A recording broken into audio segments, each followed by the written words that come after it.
Edson Arantes do Nascimento atau lebih dikenal sebagai Pelé, tanggal 23 Oktober tahun 1940 sampai 29 Desember tahun 2022, adalah legenda sepak bola dunia yang berasal dari Brasil.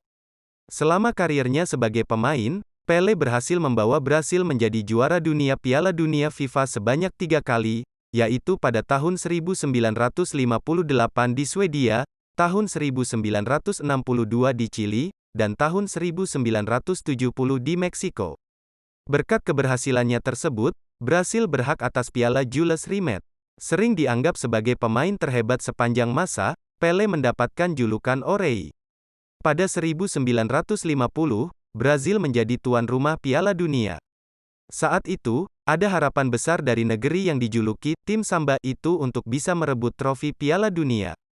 Sayang sekali, mimpi itu kandas di final. Dalam laga yang berlangsung di Stadion Maracana itu, Jogo Bonito dikalahkan oleh Uruguay dengan skor tipis 1-2. Seantero Brasil bersedih, seorang anak kecil, yang setiap hari bekerja sebagai tukang semir sepatu, turut merasakan dan menyaksikan langsung kesedihan itu. Dia pun berjanji akan merebut trofi Piala Dunia kelak. Anak itu bernama lengkap, Edson Arantes do Nascimento. Nama itu terinspirasi dari nama penemu lampu pijar, Thomas Alva Edison. Namun, sehari-hari dia dipanggil Dico. Dico sangat menyukai sepak bola. Setiap hari dia bermain sepak bola di jalanan bersama kawan-kawan.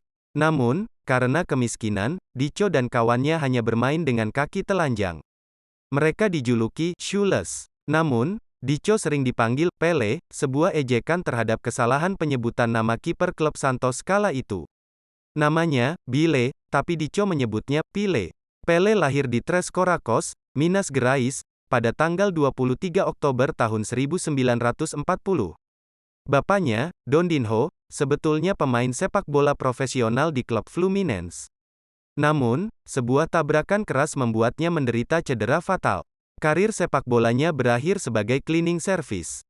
Ibunya Pelé, Celeste Arantes, tak mau Pelé bernasib sama dengan bapaknya. Karena itu, Celeste berusaha memisahkan Pelé dengan sepak bola. Namun, Pelé punya bakat sepak bola tak tertandingi. Berkat bantuan bapaknya, ia mewarisi seni bermain bola orang-orang Afro-Brazil yang disebut ginga. Pelé berasal dari keluarga tak mampu, bahkan untuk membeli bola saja keluarga Pelé tak sanggup. Ayahnya, João Ramos do Nascimento adalah seorang pesepak bola, tetapi gagal membawanya sukses setelah mengalami cedera patah kaki. Masa lalu ayahnya yang mengalami kegagalan di dunia sepak bola membuat Pelé tak mudah mendapat akses bermain sepak bola. Ia memanfaatkan kaus kaki yang dibentuk menjadi bola untuk latihan menendang. Tumbuh di lingkungan keluarga miskin membuat Pelé harus bekerja serabutan demi membantu ekonomi keluarga. Salah satunya caranya dengan Pelé menjadi penyemir sepatu untuk mendapat uang. Namun, di sisi lain ia terus mencoba mengembangkan bakatnya di dunia sepak bola. Pelé kecil tumbuh di kota Bauru, Sao Paulo. Demi menopang ekonomi keluarganya, setiap hari dia bekerja sebagai tukang semir sepatu. Suatu hari di tahun 1950-an, seorang legenda sepak bola Brazil, Waldemar de Brito, menyaksikan bakat sepak bola Pelé. Waldemar membawa Pelé untuk bermain di klub junior Bauru Atlético Clube. Pada 1955, saat Pelé berusia 15 tahun, Waldemar mengajak Pelé untuk bergabung dengan klub lebih besar, Santos. Dalam hitungan menit, sang pelatih terkesan dengan Pelé dan langsung mengontraknya. Ini terjadi pada tahun 1956. Saat itu, Waldemar sudah sangat yakin, Pelé akan menjadi salah satu pemain terbaik dunia. Singkat cerita, bakat Pelé berhasil menyihir pelatih Santos. Dalam usia sangat muda, masih 15 tahun, Pelé sudah bermain untuk klub senior Santos. Luar biasanya, pada usia 16 tahun, Pelé sudah menjadi top skorer untuk liga lokal di Sao Paulo. Pada 1957, karena bakatnya yang menjulang di Santos, Pelé dipanggil tim nasional Brazil. Dan tanpa disangka-sangka, Pelé masuk dalam skuad yang memperkuat Brazil di Piala Dunia 1958. Dan keajaiban pun terjadi di Piala Dunia 1958 yang berlangsung di Swedia. Brazil, yang berada di grup 4, berhasil melajur ke babak gugur perempat final setelah mengalahkan Uni Soviet. Pelé menjadi bintang Brazil saat menyingkirkan Wales di perempat final. Saat itu, gol tunggal Pelé menjadi penentu kemenangan Brazil atas Wales. Lalu, pada semifinal, Pelé juga menjadi bintang Brazil saat menyingkirkan Perancis dengan skor telak 5-2. Pelé mencetak hat-trick. Saat itu, usianya baru 17 tahun. Dia menjadi pemain termuda dalam sejarah yang mencetak hat-trick di ajang paling bergengsi Piala Dunia. Di babak final, Pelé dan kawan-kawan berhadap-hadapan dengan tuan rumah Swedia. Sebelum laga, Brazil diremehkan. Gaya sepak bola mereka, Ginga, dianggap penyebab kekalahan di Piala Dunia 1950. Ginga, yang mengandalkan skill individu, dianggap sudah ketinggalan zaman, kalah dengan teknik sepak bola Eropa yang dianggap modern, mengandalkan umpan pendek, kerjasama, dan formasi. Namun, siapa bisa menyangka, Pelé dengan sihir ginganya bisa menghempaskan Swedia dengan skor telak 5-2. Dalam laga pamuncak itu, Pelé mencetak brace. Saat itu, selain Pelé, Brazil diperkuat oleh bintang seperti Didi, Garrincha, Mario Zagallo, dan Vava. Pasca Piala Dunia 1958, Pelé menjadi rebutan klub-klub raksasa Eropa, seperti Real Madrid, Juventus, dan Manchester United. Namun, Presiden Brazil kala itu, Jânio Quadros, menetapkan Pelé sebagai kekayaan nasional, yang membuatnya tak bisa bermain di klub luar Brazil. Di klubnya, Santos, Pelé makin menggila. Ia mengantar klubnya merebut trofi Campeonato Paulista, liga setingkat Sao Paulo. Pelé menjadi top skorer dengan 58 gol. Tahun 1960, Pelé juga membawa klubnya merebut trofi Torneio Rio Sao Paulo, sebuah kompetisi sepak bola reguler antara negara bagian Rio de Janeiro dan Sao Paulo. Saat Piala Dunia 1962 di Chili, Pelé sudah menjadi bintang yang ditunggu-tunggu. Dia menjadi bintang yang berhasil membawa Brazil ke babak gugur perempat final.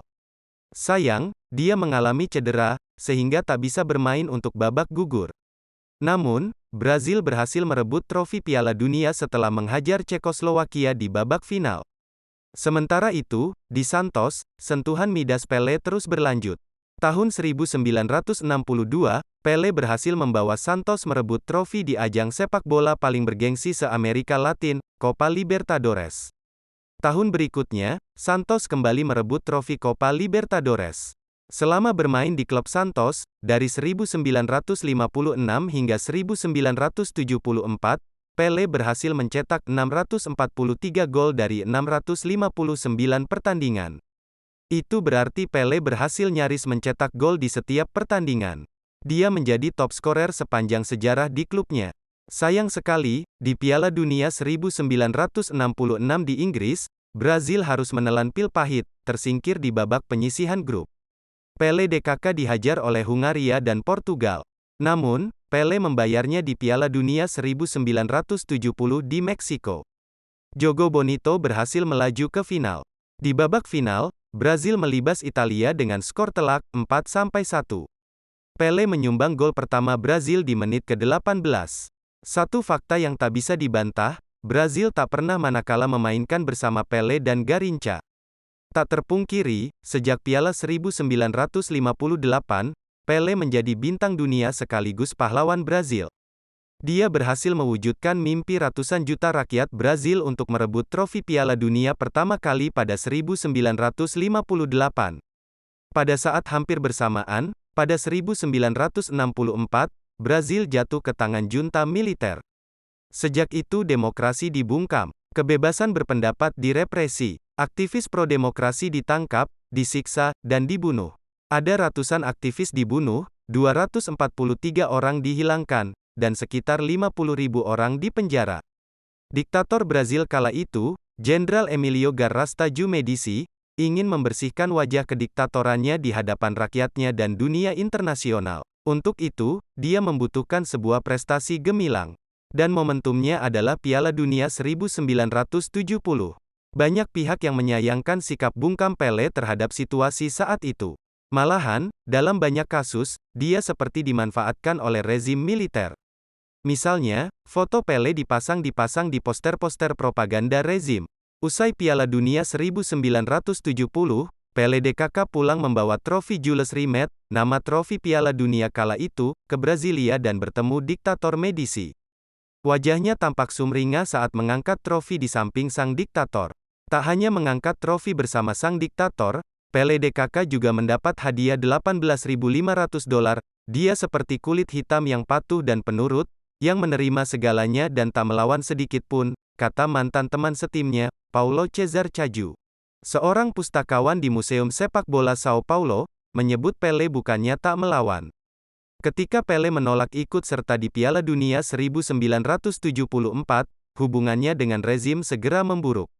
Pele sebetulnya bukan pendukung kediktatoran, tegasnya, seperti dikutip Le Monde.fr. Pada 1984, Pele muncul di sampul majalah olahraga paling terkemuka di Brazil, Placar. Dia mengenakan jersey kuning bertuliskan, "Diretas Ja", yang berarti pemilihan langsung, sebuah seruan kelompok pro-demokrasi kala itu untuk menentang rezim militer.